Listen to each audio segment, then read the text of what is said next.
നമ്മൾ വാങ്ങിയ തക്കാളി തൈകളാണിത് 3 കവറിലായിട്ട്. ഇതിൻ്റെ നടീൽ രീതിയും കാര്യങ്ങളും ഒക്കെയാണ് ഇന്നത്തെ വീഡിയോയിൽ നിങ്ങളെ കാണിക്കാൻ പോകുന്നത്. അതിനായിട്ട് ഞാൻ കുറച്ച് കരിയില വാരി എടുത്തിട്ടുണ്ട്.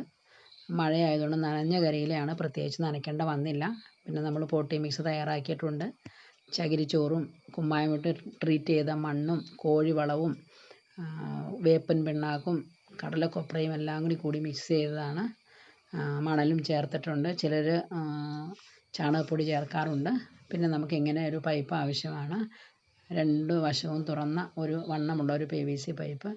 എന്തിലാണോ നമ്മൾ നടാൻ ഉദ്ദേശിക്കുന്നത് ആ പാത്രം എടുക്കുക. ഞാനിവിടെ ഒരു പെയിൻറ്റ് ബക്കറ്റാണ് ഉപയോഗിക്കുന്നത്. അതിൻ്റെ നടുഭാഗത്തായിട്ട് നമുക്ക് പൈപ്പ് വെച്ച് കൊടുക്കാം. നിങ്ങൾക്ക് ഇഷ്ടമുള്ള പാത്രം എടുക്കാം.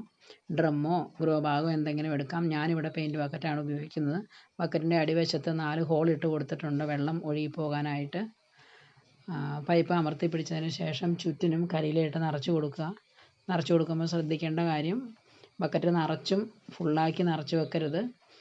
അത് തന്നെയല്ല, കല്ലും കമ്പും കോലുകളൊന്നും അതിനകത്ത് പാടില്ല. അതെല്ലാം മാറ്റി കളഞ്ഞ് നല്ല രീതിയിൽ നിറച്ച് കൊടുക്കുക.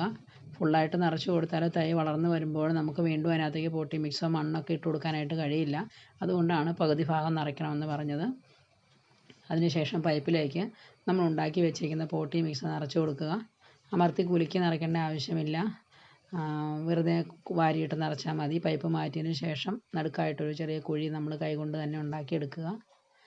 കരിയില മൂടിക്കിടക്കാൻ പാകത്തിന് കുറച്ച് പോട്ടി മിക്സ് തൂളി കൊടുക്കുക. അതിനുശേഷം നമ്മുടെ തൈ പുറത്തെടുക്കുക. തൈ പുറത്തെടുക്കുമ്പോൾ വേരുകളൊന്നും പൊട്ടിപ്പോകാത്ത രീതിയിൽ ശ്രദ്ധിച്ച് വേണം നമ്മൾ എടുക്കാനായിട്ട്. വേരുകൾ പൊട്ടിപ്പോയി കഴിഞ്ഞാൽ പെട്ടെന്ന് അതിൻ്റെ വേരുകളിൽ കൂടെയുള്ള അണുബാധ ഉണ്ടാവുകയും തൈകൾ നമുക്ക് ചിലപ്പോൾ നഷ്ടമായി പോവുകയും ചെയ്യും. അതുകൊണ്ട് പതിയെ എടുത്ത് നമ്മൾ അതിൻ്റെ വേരുകളൊന്നും നഷ്ടപ്പെടാതെ നടാനായിട്ട് നോക്കുക.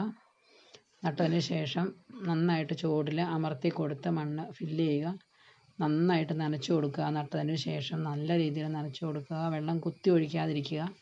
എന്തെങ്കിലും കൊണ്ടൊന്ന് സ്പ്രേ ചെയ്യുകയോ തളിച്ചു കൊടുക്കുകയോ ഒക്കെ ചെയ്യുക. നമ്മൾ ഒരു 3 പാത്രത്തിലായിട്ടാണ് നട്ടിരിക്കുന്നത്. ഒരു ഡ്രമ്മിലും 2 പെയിൻറ്റ് ബക്കറ്റിലുമായിട്ടാണ് നട്ടിരിക്കുന്നത്. എൻ്റെ നടീൽ രീതിയും കാര്യങ്ങളൊക്കെ നിങ്ങൾക്ക് ഇഷ്ടപ്പെട്ടു എന്ന് വിചാരിക്കുന്നു. നമ്മുടെ അടുക്കളത്തോട്ടം ഇതുപോലെ കുറച്ച് സാധനങ്ങൾ കൊണ്ട് നമുക്ക് വികസിപ്പിച്ചെടുക്കാനായിട്ട് കഴിയും.